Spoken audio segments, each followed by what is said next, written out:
The morning sun cast long shadows across the Pine Valley shooting range as Marcus Thompson pushed his maintenance cart along the concrete pathway between the shooting stations. The wheels squeaked softly, a familiar sound that had become the soundtrack to his early mornings for the past 8 months.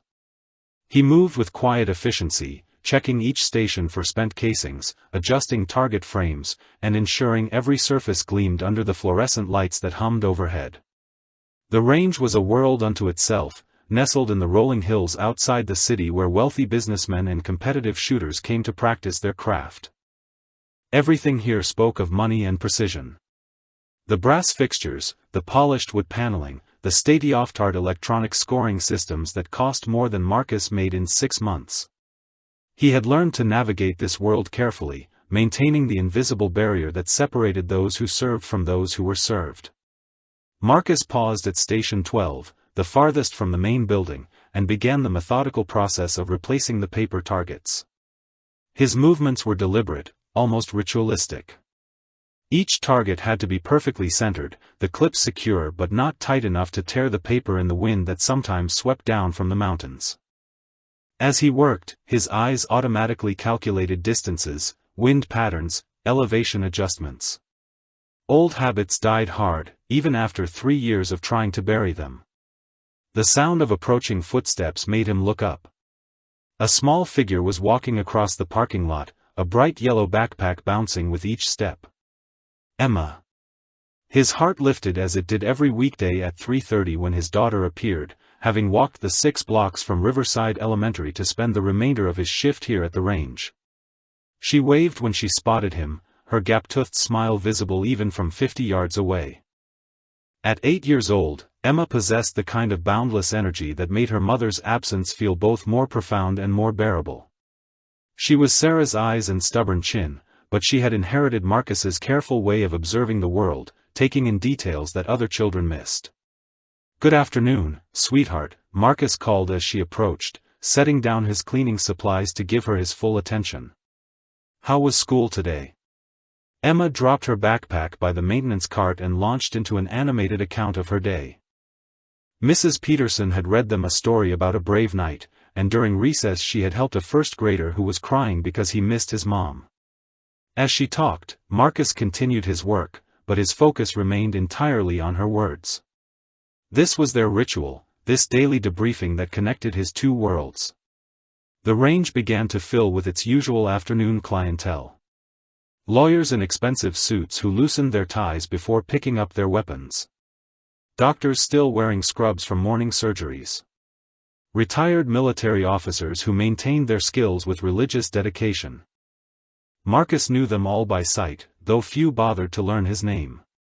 He was part of the landscape, as unremarkable as the target stands or the ventilation system that kept the air clear of powder residue.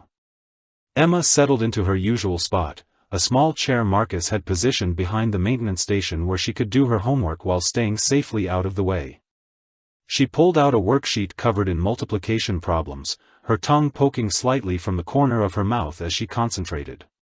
The sight never failed to fill Marcus with a fierce protectiveness that sometimes caught him off guard with its intensity. "Daddy, why do some of the people here act like they can't see you?" Emma asked suddenly, not looking up from her math problems. The question hung in the air between them. Marcus had hoped she hadn't noticed, but Emma noticed everything. He crouched down beside her chair, choosing his words carefully. "Some people get so focused on what they're doing that they forget to pay attention to the people around them," he said finally. "It doesn't mean they're bad people. They just need reminding sometimes that everyone deserves kindness." Emma nodded solemnly, accepting this explanation as she did most of his attempts to make sense of an adult world that often seemed senseless. She returned to her homework, but Marcus could see the wheels turning in her mind. She was Sarah's daughter in that way too, always thinking deeper than her years should allow. The afternoon wore on with its predictable rhythm.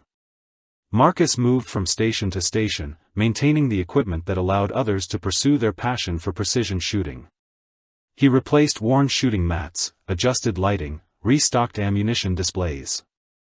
Each task was performed with the same careful attention to detail that had once made him one of the Army's most respected marksmen. As closing time approached, Marcus began the final cleanup routine. The last of the afternoon shooters were packing their equipment, discussing scores and techniques with the easy camaraderie of shared expertise. Emma had finished her homework and was now reading a library book about dolphins, occasionally sharing interesting facts that Marcus received with appropriate amazement. The range grew quiet as the sun began its descent toward the mountains. This was Marcus's favorite time of day, when the urgency of serving others gave way to the peaceful solitude of closing procedures. He moved through the stations one final time, checking that everything was secure for the night. Tomorrow would bring another day of quiet service, another opportunity to provide for his daughter while keeping his past carefully buried. Emma yawned and stretched, gathering her school supplies with the efficiency of long practice.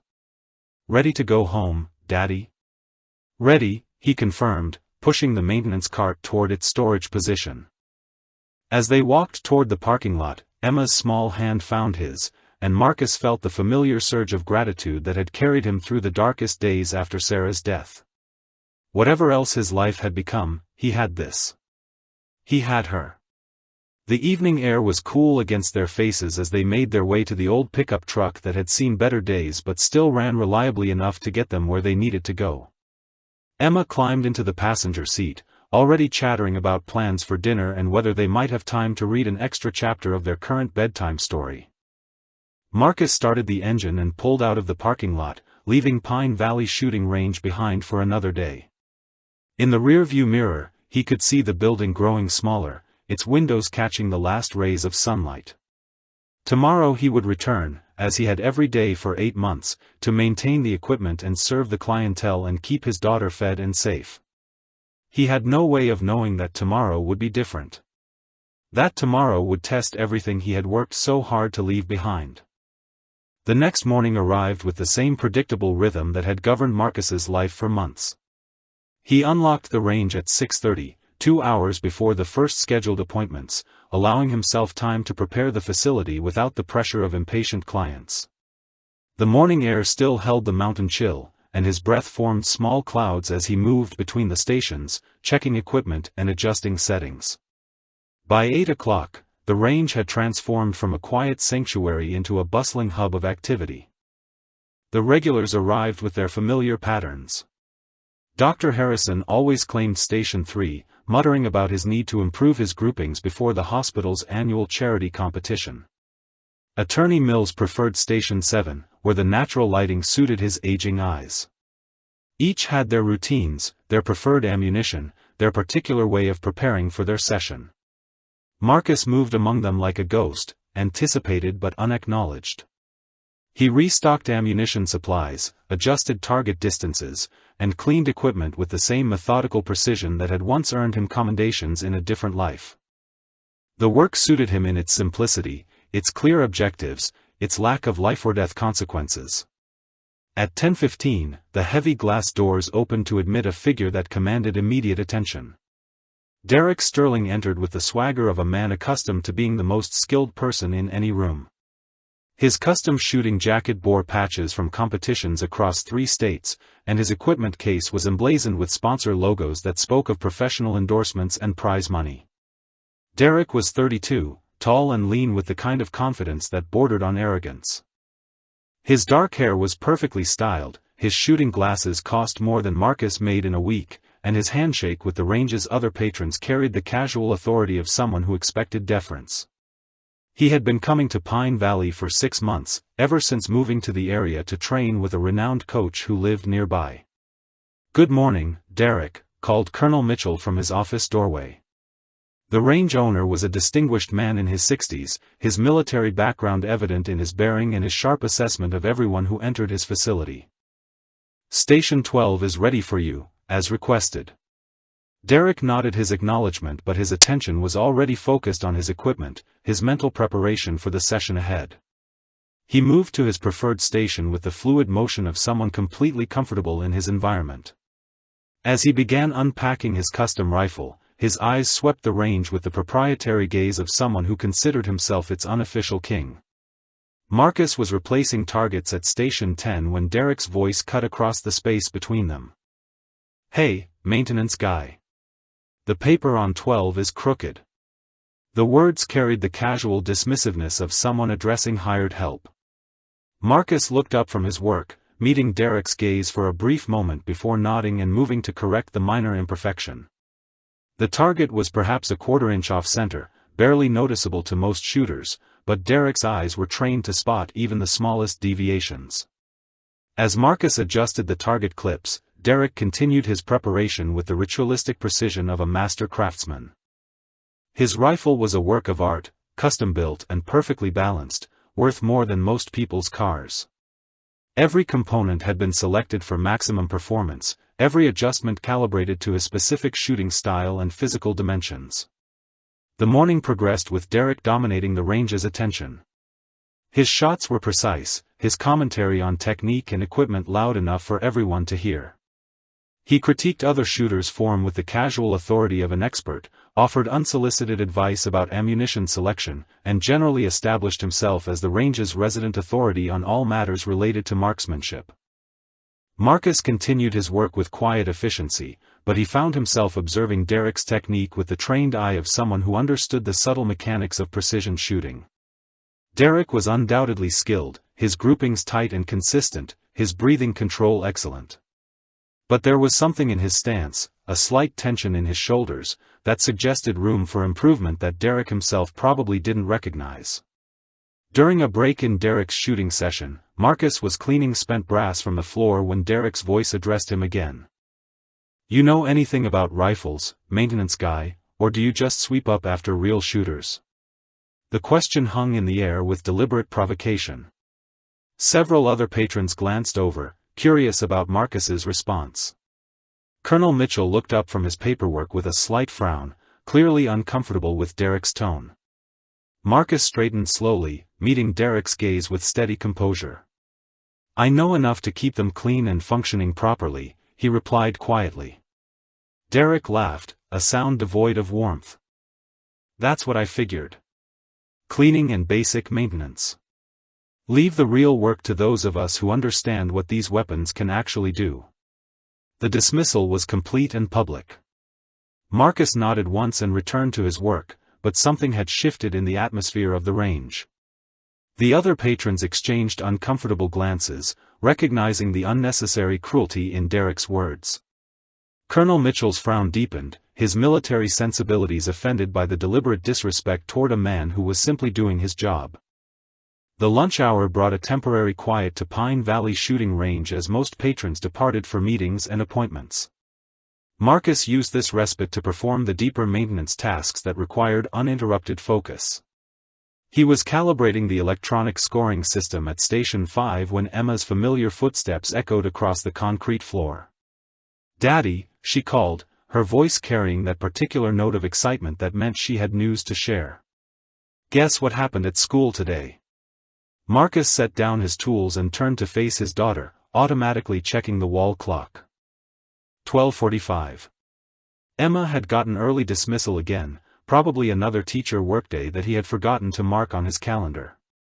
The constant juggling of schedules was one of the hidden challenges of single parenthood that no one prepared you for. "Tell me everything," he said, settling onto a nearby bench and patting the space beside him.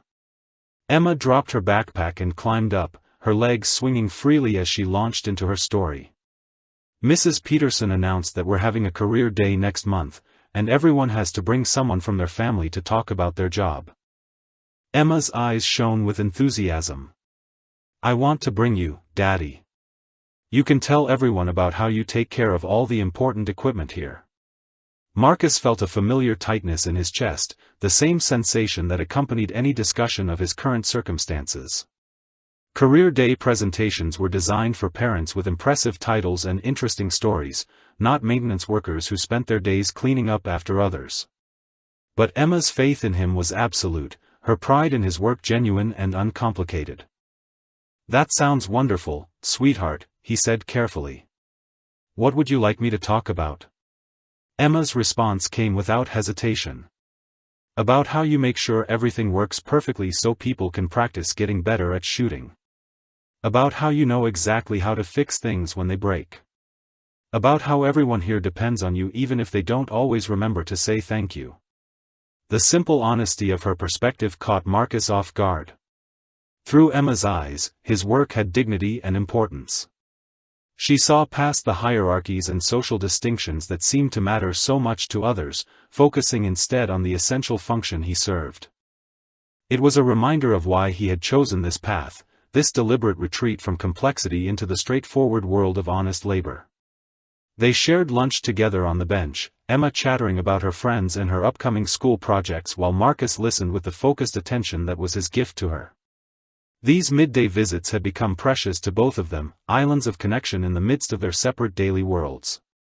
As they ate, Marcus found himself studying his daughter's animated face, seeing Sarah's expressions flickering across Emma's features like shadows and light. The resemblance was strongest when Emma was excited about something, her whole being focused on sharing her enthusiasm with someone she trusted completely. "Daddy," Emma said suddenly, her voice dropping to a more serious tone. "Why was that man being mean to you this morning?" Marcus had hoped Emma hadn't witnessed Derek's condescending behavior, but he should have known better. Emma absorbed everything that happened around her father, processing it with a child's direct understanding of fairness and kindness. "You saw that?" he asked gently. Emma nodded solemnly. "I was reading by the window in Colonel Mitchell's office while he did paperwork, and I heard that man talking to you like you were stupid. But you're not stupid, Daddy. You're the smartest person I know." The fierce loyalty in her voice made Marcus's heart ache with love and protectiveness. Emma's world was still small enough that she could believe her father was the smartest person alive, and Marcus was determined to preserve that innocent faith for as long as possible. "Some people express their frustration in ways that aren't very kind," he explained carefully.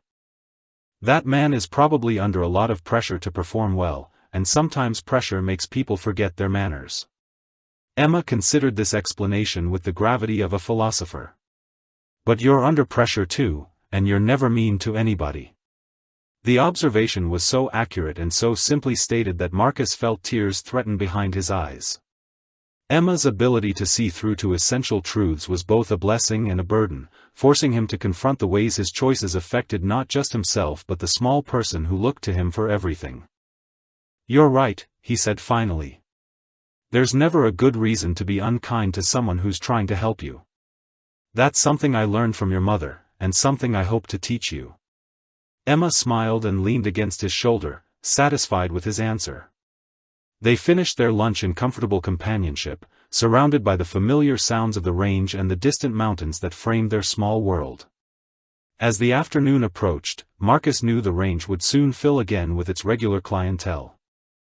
Derek would return for his customary second session, bringing with him the tension that seemed to follow him wherever he went.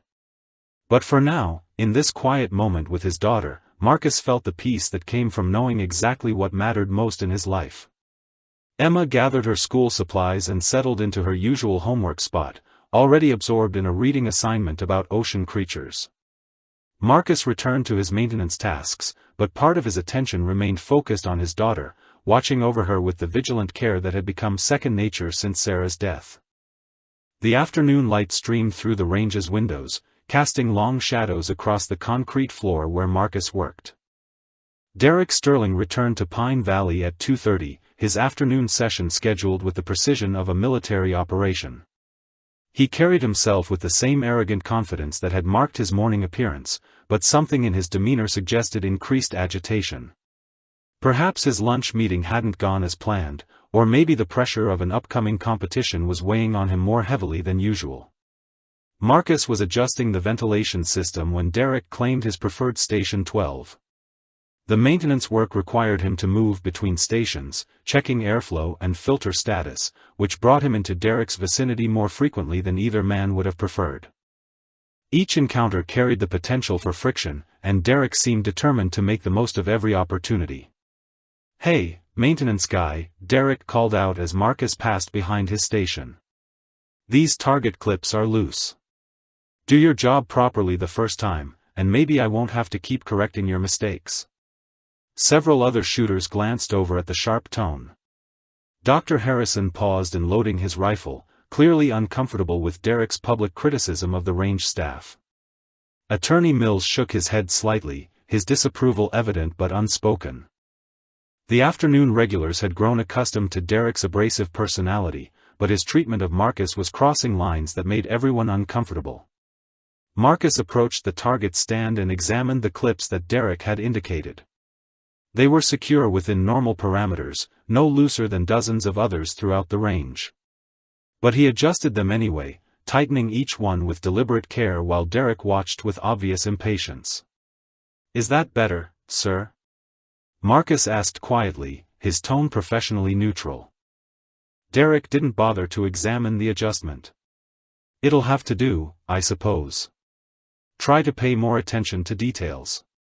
Some of us are here for serious training, not casual plinking." The dismissal was delivered with calculated cruelty, designed to establish Derek's superiority while diminishing Marcus's competence. Marcus nodded once and continued his rounds, but the encounter had been witnessed by everyone present. The atmosphere in the range grew noticeably tenser, conversations becoming more subdued as patrons focused on their own activities rather than risk drawing Derek's attention. Colonel Mitchell emerged from his office, ostensibly to check on range operations but clearly motivated by the need to observe Derek's behavior. The range owner moved between stations with practiced ease, greeting regular customers and ensuring everything was functioning smoothly. When he reached Derek's position, his military bearing became more pronounced. "How's the training going today, Derek?" Colonel Mitchell asked, his tone professionally cordial but lacking warmth. Derek looked up from his rifle preparation, clearly pleased to have the owner's attention. "Excellent progress on my long-range accuracy. Though I have to say, your maintenance staff could use some additional training. Basic attention to detail seems to be lacking." Colonel Mitchell's eyes flicked briefly toward Marcus, who was now working at a station far enough away to avoid overhearing but close enough that Derek's voice carried clearly.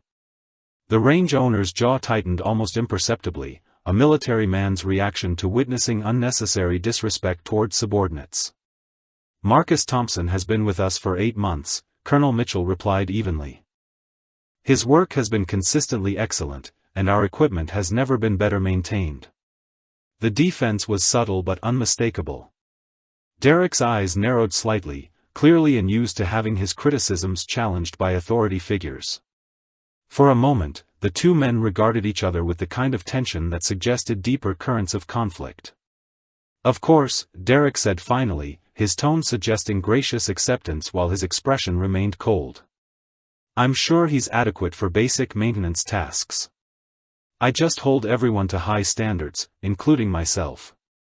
Colonel Mitchell nodded curtly and continued his rounds, but Marcus had caught the exchange from across the range. The older man's willingness to defend him was both gratifying and concerning. Marcus had spent 8 months trying to remain invisible, avoiding exactly the kind of attention that Derek's behavior was now forcing upon him. Emma looked up from her homework as her father passed her station, her young eyes taking in the tension that seemed to follow him. She had developed an uncanny ability to read his moods, a skill born from the necessity of navigating their small family's emotional landscape without the buffer that Sarah had once provided. "Is everything okay, Daddy?" she whispered as he paused to check on her progress. "Everything's fine, sweetheart," Marcus replied, forcing a smile that didn't quite reach his eyes. "How's the homework coming along?" Emma studied his face with the penetrating gaze that never failed to see through his attempts at reassurance. "She's growing up too fast," he thought, already learning to recognize when adults were protecting her from unpleasant truths. The afternoon wore on with Derek's presence dominating the range like a storm system that affected everyone's behavior. His shooting was flawless, his equipment pristine, his technique beyond reproach. But his treatment of Marcus grew increasingly pointed, each interaction designed to reinforce the hierarchy that placed Derek at the top and Marcus at the bottom. As closing time approached, Marcus began his final cleanup routine with the same methodical precision that had characterized his entire day. Derek was packing his equipment with the satisfied air of someone who felt he had successfully established his dominance. The other patrons departed with quiet efficiency, eager to escape the toxic atmosphere that had poisoned what should have been a peaceful afternoon of recreational shooting. Tomorrow would bring another day, another opportunity for Derek to assert his superiority and for Marcus to maintain his careful invisibility. Neither man could have imagined how quickly their careful balance would be disrupted by forces neither of them controlled. The third day of Derek's escalating campaign against Marcus began with an unusual gathering at Pine Valley Shooting Range. Word had spread through the local shooting community about Derek's impressive skills, and several competitive shooters had arrived to observe his technique and perhaps challenge themselves against his expertise. The range buzzed with anticipation as serious marksmen prepared for what promised to be an exceptional display of precision shooting. Marcus arrived early as always, but the atmosphere felt different. The usual quiet efficiency of morning preparation was replaced by an electric tension that seemed to charge the air itself. Equipment cases lined the walls, expensive rifles gleamed under the fluorescent lights, and conversations hummed with technical discussions of ammunition loads and wind compensation techniques. Derek arrived precisely at 9 o'clock, his entrance timed for maximum impact. He surveyed the assembled shooters with the satisfied expression of a performer who had drawn the audience he deserved. His custom rifle case bore new decals from recent competitions, and his shooting jacket displayed additional patches that spoke of continued success on the competitive circuit. "Gentlemen," Derek announced to the room, his voice carrying the authority of someone accustomed to being the center of attention. "I understand you're here to witness some serious marksmanship. I'm happy to provide a demonstration of what real precision shooting looks like." The assembled shooters murmured their appreciation, clearly impressed by Derek's confidence and reputation.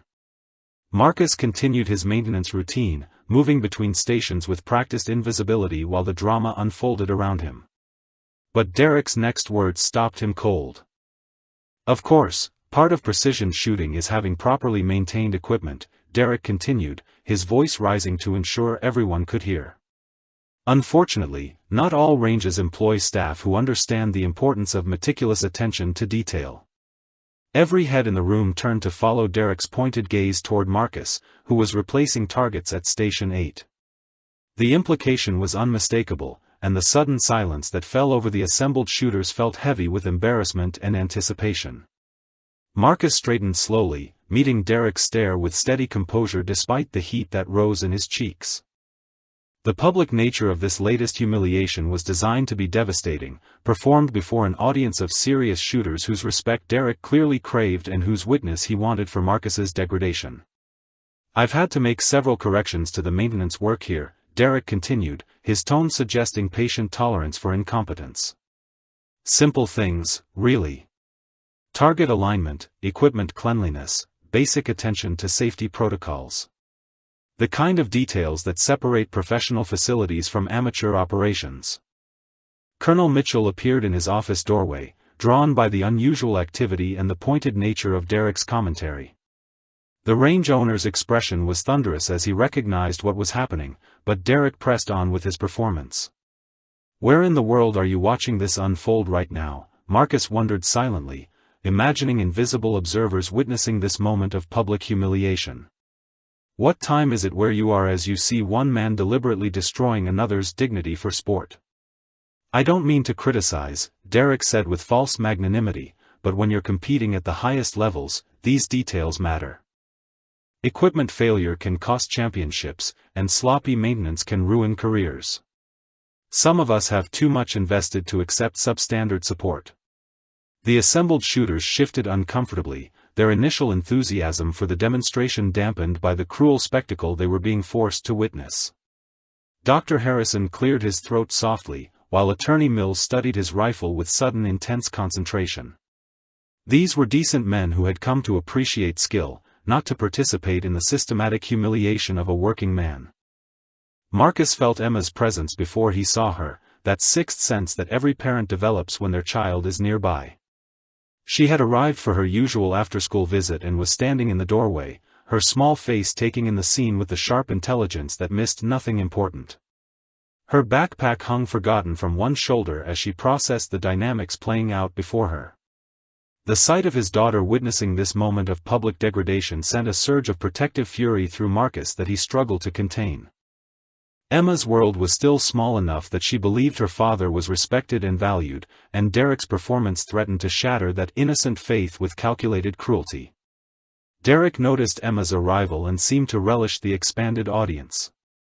"Perhaps we should discuss proper maintenance protocols," he suggested with mock helpfulness. "I'd be happy to provide some basic training on equipment care and attention to detail." The offer was delivered with such condescending sweetness that several of the watching shooters visibly cringed.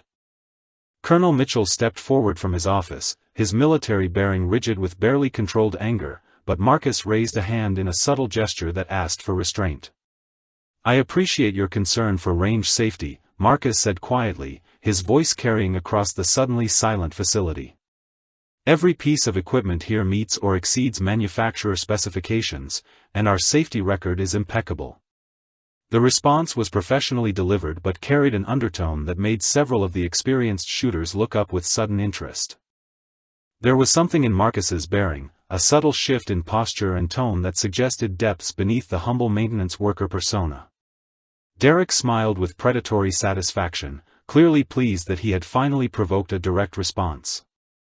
"Well then, maintenance guy, perhaps you'd like to demonstrate your expertise. Show us all how a real professional handles precision equipment." The challenge hung in the air like smoke, visible to everyone present and impossible to ignore. The challenge echoed through Pine Valley shooting range like a gunshot, reverberating off the concrete walls and settling into the consciousness of every person present. Marcus stood motionless beside the target stand at Station 8, his maintenance tools still in his hands, while Derek's satisfied smile grew wider at the silence his provocation had created. The assembled shooters watched with uncomfortable fascination, recognizing that they were witnessing something far more significant than a simple demonstration of marksmanship skills. This was about power and humiliation, about the careful social hierarchies that governed their world being deliberately weaponized for one man's entertainment. Marcus felt the weight of every gaze in the room, but the one that mattered most belonged to Emma. His daughter had moved closer, her 80-year-old mind processing the adult dynamics with the clarity that children bring to questions of fairness and cruelty. Her presence transformed this moment from a personal challenge into something much more profound, a test of what kind of man her father truly was. "I think there's been a misunderstanding," Marcus said carefully, his voice carrying the measured tone he had perfected over 8 months of avoiding exactly this kind of confrontation. "I'm here to maintain equipment, not to compete with your guests." Derek's laugh was sharp and theatrical, designed to play to his audience of accomplished shooters. "Of course you are, maintenance guy. I wouldn't dream of asking you to actually demonstrate skills you don't possess. That would be unfair to everyone here who came expecting to see real marksmanship." The cruelty was so blatant that several of the watching men shifted uncomfortably. Dr. Harrison cleared his throat and took a step forward, clearly preparing to intervene, but Derek's next words stopped him cold. "Unless, of course, you're afraid to try," Derek continued with mock sympathy. "I understand that some people are more comfortable with cleaning equipment than actually using it. No shame in knowing your limitations." The calculated insult hung in the air like a toxic cloud. Marcus felt something deep in his chest respond to the challenge, something that had been carefully buried for 3 years but never fully destroyed. The part of him that had once been among the finest marksmen in the United States Army stirred like a sleeping predator awakening to the scent of threat. Emma's small voice cut through the tension with startling clarity. "My daddy knows about rifles," she said firmly, her child's sense of justice overriding any awareness of adult social dynamics. "He knows about lots of things that people don't see." The simple declaration from an 80-year-old girl carried more dignity than all of Derek's posturing combined. Several of the watching shooters glanced at Emma with expressions of surprise and growing respect, recognizing the courage it took for a child to defend her father in front of a room full of strangers. Derek's smile faltered slightly at this unexpected intervention, but he recovered quickly. "Well then," he said with exaggerated patience, "perhaps your daddy would like to show us what he knows. I'm sure we'd all be fascinated to learn from his expertise." Colonel Mitchell moved closer from his position near the office, his military bearing radiating disapproval for Derek's behavior. The range owner had witnessed enough deliberate cruelty to recognize when intervention was necessary, but Marcus caught his eye and shook his head almost imperceptibly. This was his choice to make, his moment to define who he would be in his daughter's eyes. The silence stretched until it became almost unbearable. Marcus set down his maintenance tools with careful precision, each movement deliberate and considered. When he looked up, his gaze swept across the assembled shooters before settling on Derek with an intensity that made the younger man's confident smile waver slightly. "You're right that I know something about rifles," Marcus said quietly, his voice carrying a new quality that made everyone in the room lean forward slightly. "I spent 12 years in the Army, 8 of those as a designated marksman with the 75th Ranger Regiment." The revelation hit the room like a physical force. Every serious shooter present understood the significance of what Marcus had just revealed. The 75th Ranger Regiment was legendary, its marksmanship standards among the highest in the military. The men who wore that tab were not merely soldiers, they were elite warriors whose skills had been tested in the most demanding circumstances imaginable. Derek's face went through a series of rapid transformations as he processed this information. His confident superiority crumbled into uncertainty, then hardened into defensive aggression. He had committed himself too fully to his campaign of humiliation to retreat gracefully, even in the face of Marcus's shocking revelation. "Anyone can claim military service," Derek said, but his voice lacked its earlier conviction. "Actions speak louder than words, and maintenance work speaks for itself." The desperate attempt to salvage his position only made Derek appear more petty and cruel. The assembled shooters were now looking at him with expressions that ranged from disappointment to outright disgust. Men who had initially been impressed by his skills were reassessing their judgment in light of his treatment of a fellow veteran. Marcus nodded slowly, accepting the challenge that Derek had made inevitable. "All right then," he said with quiet finality. "If you insist on a demonstration, I'll be happy to provide one." The words carried a weight that transformed the atmosphere in the range from uncomfortable tension to electric anticipation. Emma's face brightened with pride and excitement, while Colonel Mitchell's expression shifted from concern to something that might have been anticipation. The assembled shooters straightened with the recognition that they were about to witness something extraordinary. Derek had won his challenge, but as he looked into Marcus's steady gaze, he began to suspect that victory might not look the way he had imagined. The transformation that came over Marcus Thompson was subtle but unmistakable to anyone who understood the language of warriors. His posture shifted almost imperceptibly, shoulders squaring with the unconscious precision of countless hours of military training. The careful invisibility that had defined his 8 months at Pine Valley began to fall away like a discarded disguise, revealing something harder and more focused beneath. Derek Sterling watched this metamorphosis with growing unease, his earlier confidence wavering as he began to grasp the magnitude of what he had set in motion. The assembled shooters sensed the change as well, their conversations dying to whispers as they recognized they were witnessing something far more significant than a casual challenge between a maintenance worker and a competitive marksman. Colonel Mitchell stepped forward, his military bearing responding instinctively to the presence of a fellow soldier. "Marcus," he said quietly, "you don't have to do this. Your service speaks for itself, and anyone with sense can see what kind of man you are." The range owner's words carried the weight of shared understanding, one veteran recognizing another's sacrifice and service.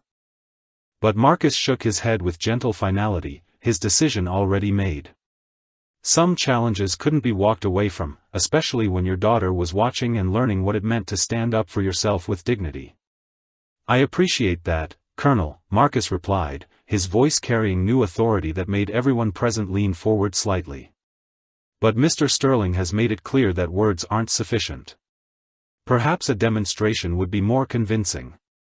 Emma had moved closer during the exchange, her small face bright with pride and anticipation. She understood more than the adults might have expected about her father's past, knew about the medals in the shoebox under his bed and the photographs he kept hidden but sometimes looked at when he thought she wasn't watching. This was her daddy, the real one, finally stepping out of the shadows he had wrapped around himself since Mommy died. Derek's jaw tightened as he realized retreat was no longer possible without complete loss of face. "Very well," he said, forcing his voice to project confidence he no longer felt. "Let's see what kind of shooting the maintenance staff can manage. I'll even let you use my rifle, since I assume you don't have equipment of your own." The condescending offer was Derek's attempt to maintain some vestige of superiority, but it backfired spectacularly. Several of the watching shooters exchanged glances that spoke of growing disgust with Derek's behavior. Dr. Harrison shook his head openly, while Attorney Mills muttered something under his breath that sounded distinctly unflattering. Marcus considered the rifle Derek indicated, a beautiful custom weapon worth more than most people's cars. It was undoubtedly an exceptional piece of equipment, precisely calibrated and perfectly maintained. But Marcus knew that in the hands of a true marksman, any reliable rifle could perform miracles.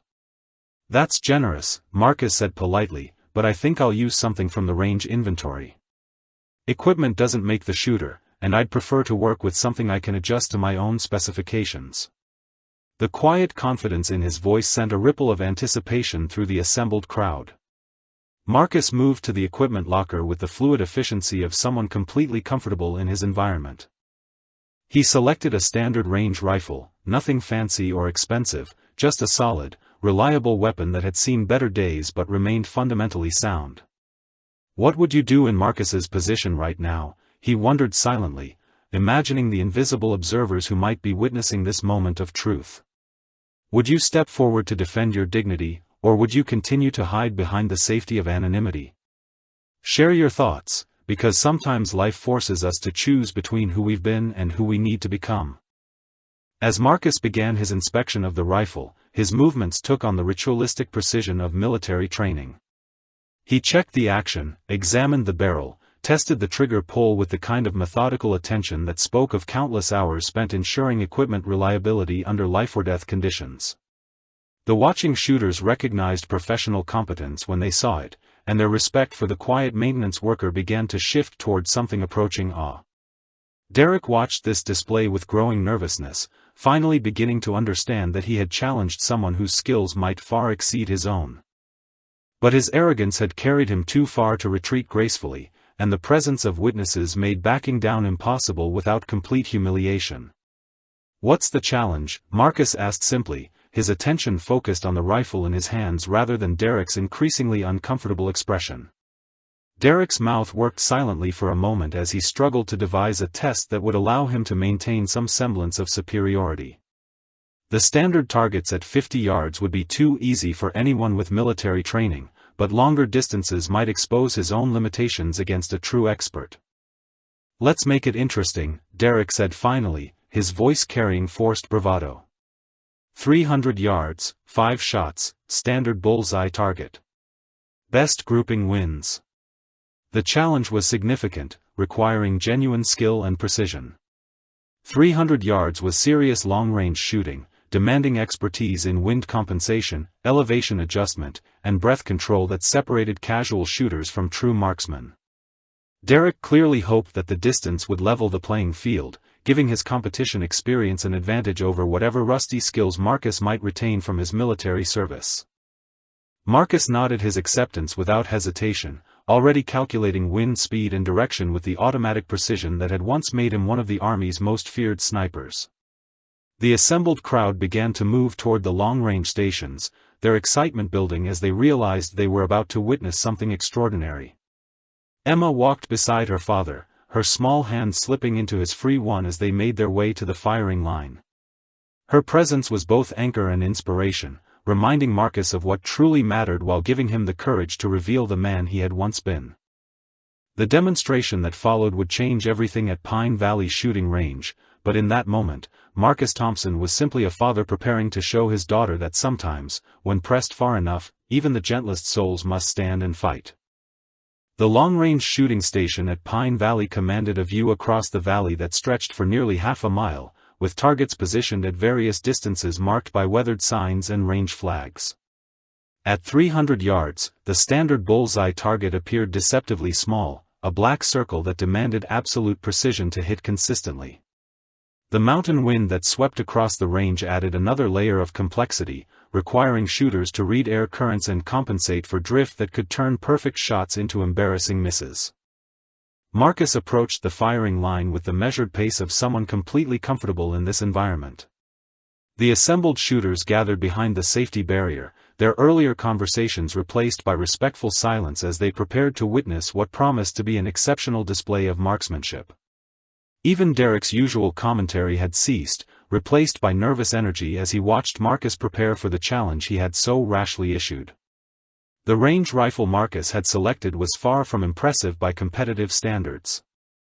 Its stock showed the wear of countless training sessions, and its scope was a basic model that lacked the sophisticated features Derek's custom weapon boasted. But in Marcus's hands, the humble firearm seemed to take on new dignity, transformed from simple tool into precision instrument by the skill of its wielder.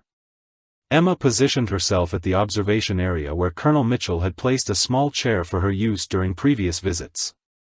Her young face glowed with anticipation and pride, completely confident in her father's abilities despite having never seen him shoot.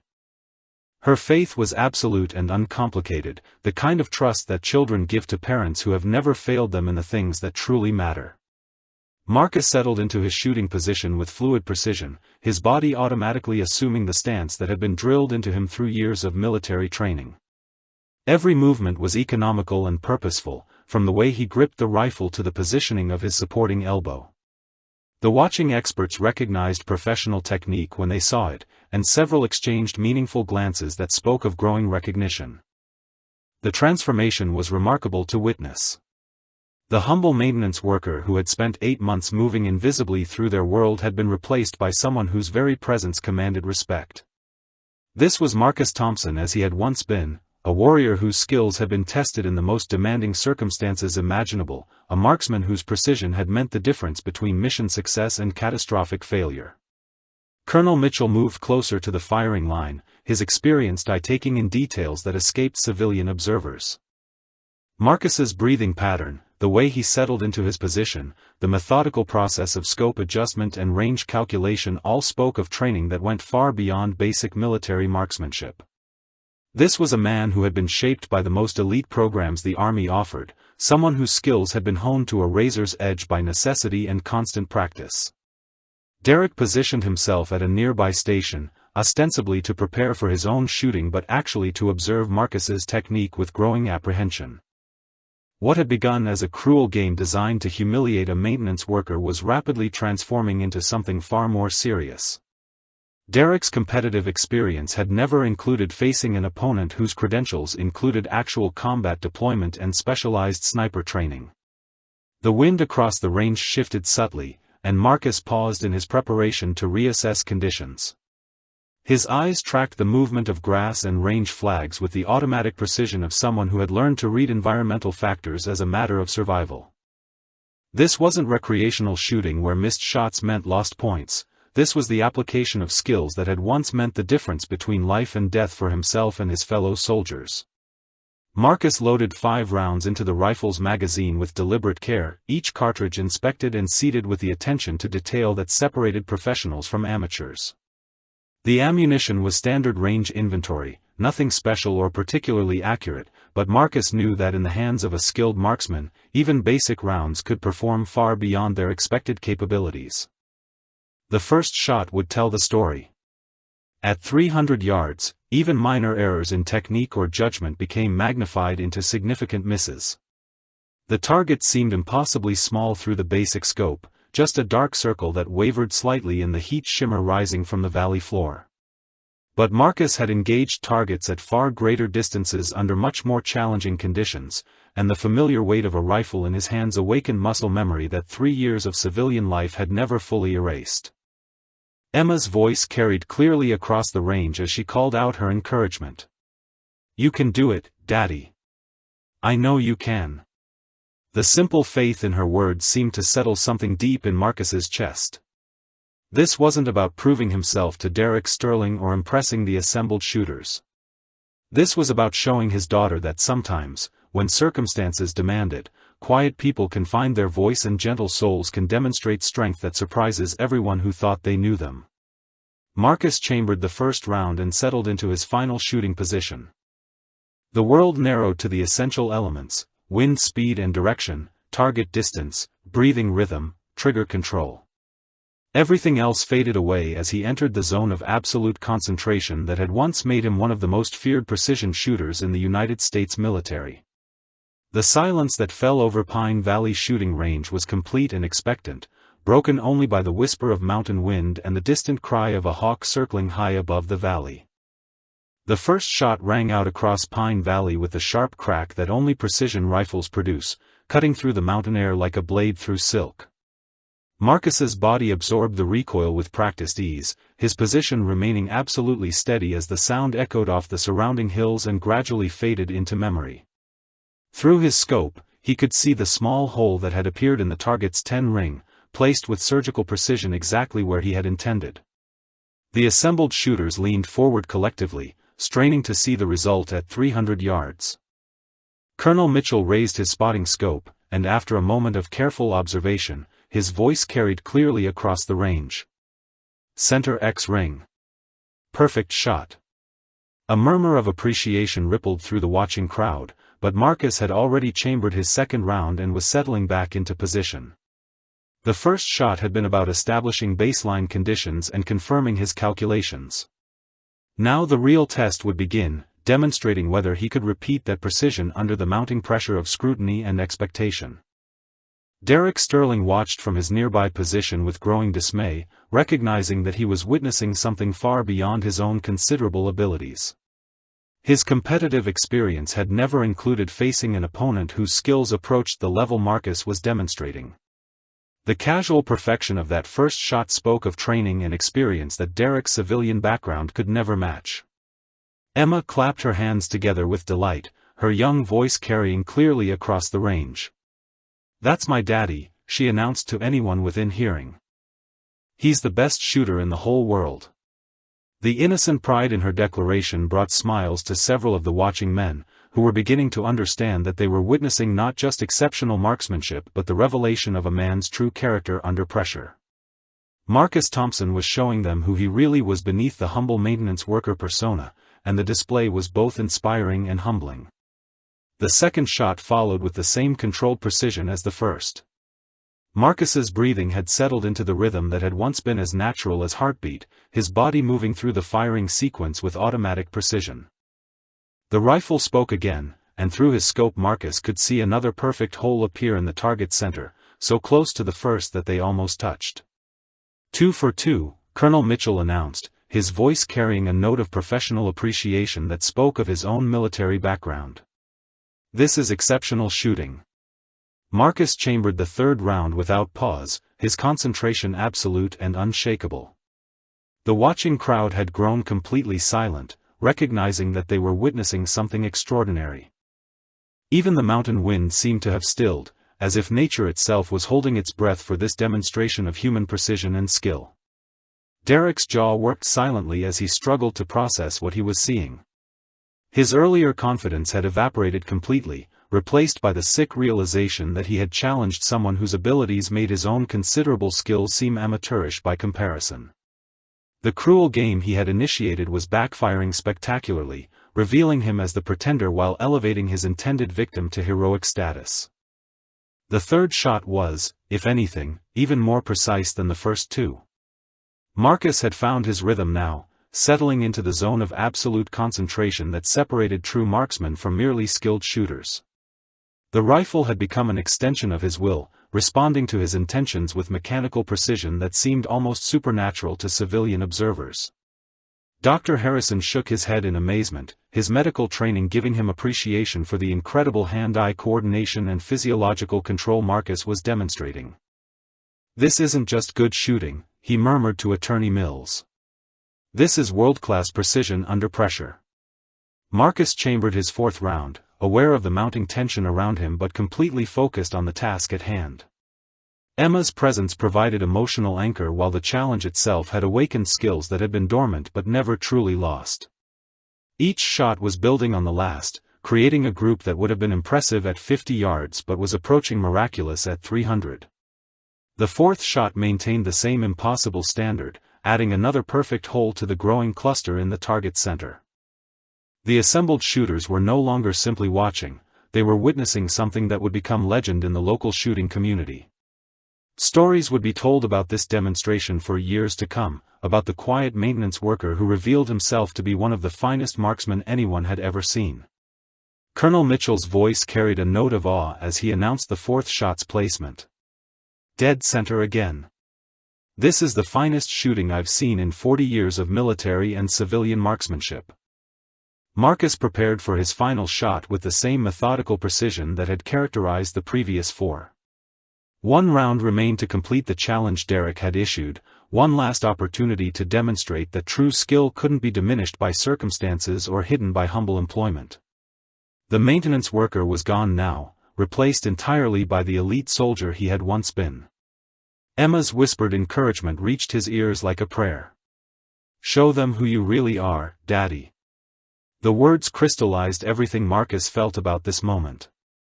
For 8 months he had hidden his true self, accepted diminishment and disrespect in the name of providing for his daughter and avoiding complications. But sometimes hiding wasn't protection, sometimes it was just another form of surrender. Sometimes the best gift you could give your child was the courage to stand up and be seen for who you truly were. Marcus settled into position for the final shot, his concentration absolute and his purpose clear. The fifth and final shot seemed to hang in the air longer than physics should have allowed, carrying with it the weight of 8 months of hidden dignity and 3 years of carefully buried identity. When the sound finally faded into the mountain silence, Marcus remained in position for several heartbeats, his breathing steady and controlled as he processed what he had just accomplished. Through his scope, he could see the impossible result: 5 shots grouped so tightly at 300 yards that they formed a cluster smaller than a silver dollar. It was the kind of precision that defied statistical probability, shooting that belonged in record books rather than casual demonstrations. The humble range rifle in his hands had performed like a custom instrument, responding to his will with mechanical perfection that seemed almost supernatural. Colonel Mitchell raised his spotting scope with trembling hands, his 40 years of military experience providing context for what he was witnessing. After a long moment of careful observation, his voice carried across the range with the reverent tone usually reserved for witnessing miracles. "Ladies and gentlemen," he announced to the stunned assembly, "I have never seen anything like this in 4 decades of military and competitive shooting. 5 shots at 300 yards, grouped in less than 2 inches. This is world record territory." The silence that followed was profound and complete, broken only by the whisper of mountain wind and the distant cry of hawks circling high above the valley. Every person present understood they had witnessed something extraordinary, a demonstration of skill so far beyond normal human capability that it redefined their understanding of what was possible.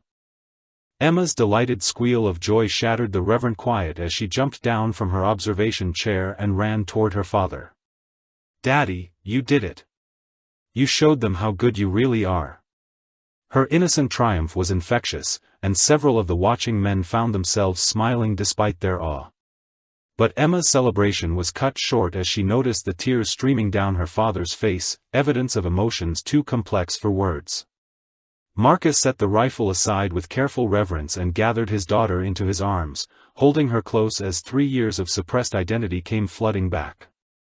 This wasn't just about exceptional marksmanship, this was about remembering who he had been before grief and circumstance had convinced him that hiding was safer than being seen.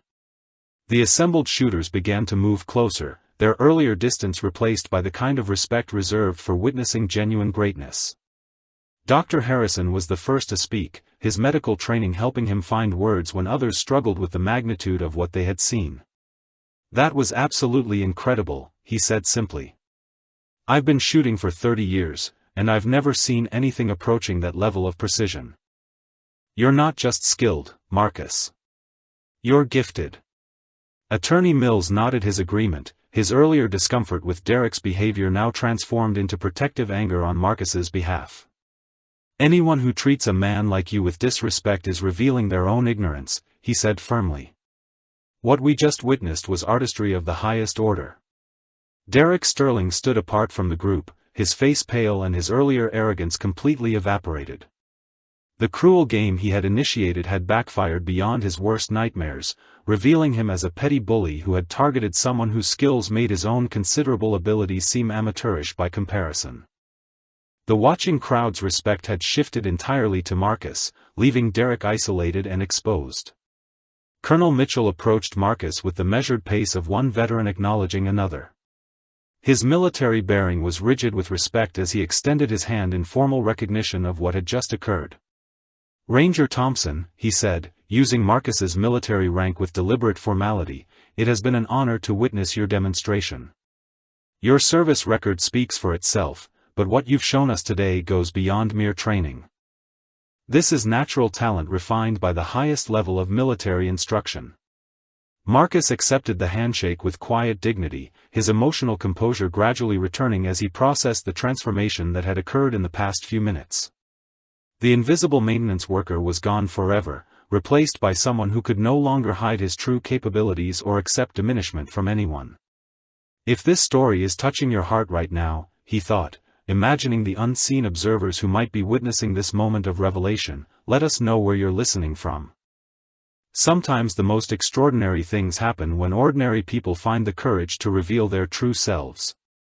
Emma tugged at his sleeve, her 80-year-old mind processing the adult dynamics with startling clarity. "Daddy," she whispered loudly enough for everyone to hear, "does this mean people will stop being mean to you now?" The innocent question cut to the heart of everything that had just occurred, and Marcus felt a smile spread across his face as he realized that yes, everything had indeed changed. Not just because of his demonstration of skill, but because he had remembered what it felt like to stand up and be seen for who he truly was. The watching crowd began to disperse slowly, their conversations animated with discussions of what they had witnessed. Several approached Marcus to offer personal congratulations and requests for future instruction, recognizing that they had discovered someone whose knowledge could elevate their own shooting to new levels. Derek remained frozen at his station, his custom rifle forgotten as he struggled to process the complete reversal of his carefully constructed dominance. The maintenance worker he had targeted for systematic humiliation had revealed himself to be someone whose skills made Derek's competitive achievements seem trivial by comparison. As the afternoon sun began its descent toward the mountains, Marcus Thompson stood with his daughter in his arms, surrounded by the respect and admiration of men who now understood exactly who they had been sharing their range with for the past 8 months. The transformation was complete and irreversible, marking the end of one chapter in his life and the beginning of something entirely new. The aftermath of Marcus's demonstration rippled through Pine Valley shooting range like aftershocks from an earthquake, fundamentally altering the relationships and power dynamics that had governed the facility for months. The assembled shooters clustered around Marcus with the reverent attention usually reserved for celebrities or visiting dignitaries, each man eager to associate himself with the extraordinary display of skill they had just witnessed. Derek Sterling stood alone at his firing station, his expensive equipment suddenly seeming gaudy and pretentious in comparison to the humble range rifle that had just produced miracle-level accuracy. His face cycled through expressions of shock, embarrassment, and growing fury as he processed the complete collapse of his carefully constructed superiority. The maintenance worker he had systematically humiliated had revealed himself to be someone whose abilities made Derek's competitive achievements seem like amateur hour. Colonel Mitchell moved through the crowd with the practiced ease of a military commander taking charge of a volatile situation. His years of leadership experience told him that moments like this could either build bridges or create permanent enemies, depending on how they were managed. Derek's public humiliation was complete, but the young man's reaction could still determine whether this became a learning experience or a source of lasting bitterness. "Marcus," the colonel said quietly, drawing him slightly away from the crowd of admirers, "I owe you an apology. I should have recognized your background sooner and put a stop to the disrespectful treatment you've been receiving. No veteran, especially one with your record, should have to endure what you've experienced here." The formal acknowledgement carried weight that extended far beyond personal courtesy.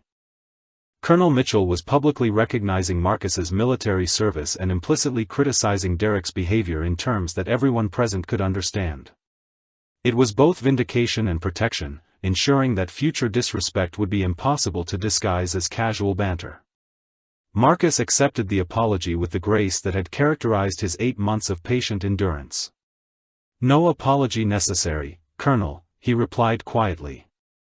"Sometimes we have to be reminded of who we really are beneath the roles we choose to play." Emma remained close to her father's side, her young mind processing the transformation she was witnessing with the adaptability that children bring to changing circumstances. The daddy she had always known was still there, but now everyone else could see what she had always taken for granted, that Marcus Thompson was someone special who deserved respect and admiration. Dr. Harrison approached with the diffident manner of someone requesting a significant favor. "Marcus, I hope you won't think this presumptuous, but several of us have been discussing the possibility of forming an advanced marksmanship group. Would you consider providing instruction? Your knowledge and experience are exactly what we need to elevate our skills to the next level." The request represented a complete reversal of Marcus's position at the range. Instead of the invisible maintenance worker cleaning up after others, he was being asked to assume a leadership role that would utilize his expertise and command the respect he had always deserved. The transition from servant to teacher was as profound as it was unexpected. Marcus considered the offer carefully, recognizing that acceptance would mean abandoning the protective anonymity he had maintained since Sarah's death. Teaching would require him to be visible, to share his knowledge and experience with others who would look to him for guidance and expertise. It was both an opportunity and a responsibility that demanded careful consideration. "I would be honored to help," he said finally, his decision made with characteristic deliberation. "But I have conditions. Any instruction I provide will emphasize safety, respect, and the ethical use of marksmanship skills. These abilities come with responsibilities that extend far beyond hitting targets." The assembled men nodded their understanding and agreement, recognizing that they were being offered access to knowledge that money couldn't buy and credentials couldn't fake. Marcus's military background and demonstrated abilities made him uniquely qualified to provide instruction that would transform not just their shooting but their understanding of what it meant to be a responsible marksman. Derek's voice cut across the conversation like a blade, sharp with barely controlled anger. "This is all very touching," he said with venomous sarcasm, "but one lucky demonstration doesn't erase 8 months of maintenance work. Anyone can have a good day, and military service was a long time ago." The desperate attempt to salvage his position fell into the silence like a stone into still water, creating ripples of embarrassment and disgust among the listening men. Derek's inability to accept defeat gracefully was completing his transformation from respected shooter to petty antagonist in the eyes of everyone present. Colonel Mitchell's voice carried the snap of command authority when he responded. "Mr. Sterling, what we witnessed today wasn't luck. It was the demonstration of skills maintained at the highest level through years of discipline and practice. Your inability to recognize excellence when you see it speaks poorly of your judgment and character." The public rebuke was devastating in its finality, marking Derek's complete fall from grace in the shooting community he had tried so hard to dominate. Several of the watching men nodded their agreement, their earlier admiration for Derek's competitive achievements now tainted by his poor sportsmanship and cruel behavior. Emma tugged at Marcus's sleeve with the directness that only children possess. "Daddy," she whispered loudly enough for everyone to hear, "why is that man so angry that you're good at shooting? Shouldn't he be happy for you?" The innocent question exposed the fundamental absurdity of Derek's position with devastating clarity. Children understood fairness intuitively, recognizing when adults were behaving badly even when the adults themselves couldn't see it. Emma's simple logic made Derek's continued hostility appear not just unsportsmanlike but actively childish. Marcus knelt down to Emma's level, speaking quietly but allowing his words to carry to the assembled crowd. "Some people have trouble celebrating other people's success, sweetheart. It doesn't make them bad people, but it does make them unhappy ones." The gentle response demonstrated the same dignity that had characterized Marcus's behavior throughout months of provocation. Even in triumph, he refused to be cruel or vindictive, maintaining the moral high ground that made his earlier humiliation seem even more unjustified in retrospect. 3 weeks later, Pine Valley Shooting Range had transformed into something entirely different from the facility Marcus had quietly maintained for 8 months.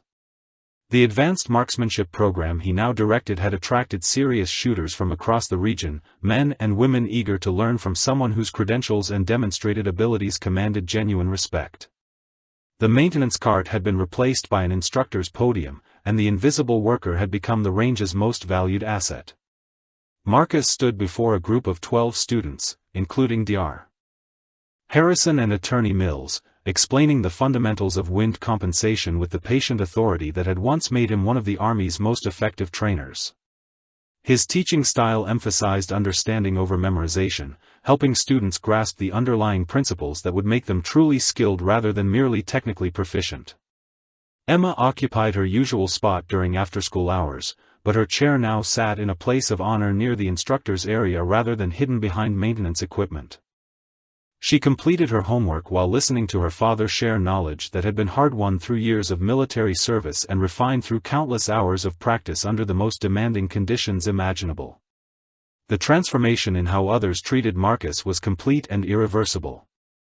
Range patrons who had once ignored his existence now sought his advice on equipment selection and technique refinement. His insights were valued, his recommendations followed, and his presence acknowledged with the respect that had always been his due but had taken 8 months and an extraordinary demonstration to achieve. Colonel Mitchell emerged from his office carrying a manila folder that contained documents he had been preparing since the day of Marcus's revelation. His military bearing was formal as he approached, suggesting that this conversation carried significance beyond casual discussion. "Marcus," he said with the gravity that marked important announcements, "I have a proposition that I hope you'll consider carefully. I'm offering you the position of head range master, with full authority over training programs and equipment standards. The salary is competitive, the benefits are comprehensive, and the respect is guaranteed." The offer represented everything Marcus had lost when grief and circumstance had convinced him that invisibility was safer than recognition. It was validation, opportunity, and security wrapped in a package that acknowledged his true worth rather than forcing him to hide his capabilities behind humble employment. Emma looked up from her homework with bright anticipation, understanding enough about adult conversations to recognize that something important was being discussed. Her faith in her father's abilities had never wavered, but she was old enough to appreciate that others were finally seeing what she had always known to be true. Marcus considered the offer with his characteristic deliberation, weighing not just the immediate benefits but the long-term implications for both himself and his daughter. Accepting meant abandoning the protective anonymity he had maintained since Sarah's death, stepping fully into a role that would require him to be visible and accountable in ways he had avoided for 3 years. "I accept," he said finally, his decision made with quiet finality. "But I have one condition. I want to establish a scholarship program for children whose parents serve or have served in the military. Every young person should have the opportunity to learn these skills regardless of their family's financial circumstances." Colonel Mitchell nodded his immediate agreement, recognizing that Marcus's condition reflected the same character that had made him endure months of disrespect without complaint and respond to cruelty with dignity. The scholarship program would become one of Pine Valley's most successful initiatives, providing opportunities for military families while honoring the service of those who had sacrificed for their country. Derek Sterling had not returned to the range since the day of his humiliation, his membership quietly cancelled and his equipment retrieved by a friend who avoided discussing the circumstances that had led to his departure. His absence was noted but not mourned, as the toxic atmosphere he had created was replaced by the collegial respect that characterized serious training environments. As the afternoon training session concluded, Marcus's students departed with expressions of satisfaction and gratitude that contrasted sharply with the indifference he had once received as maintenance staff. These were accomplished professionals who recognized expertise when they encountered it, and their appreciation was genuine and freely given.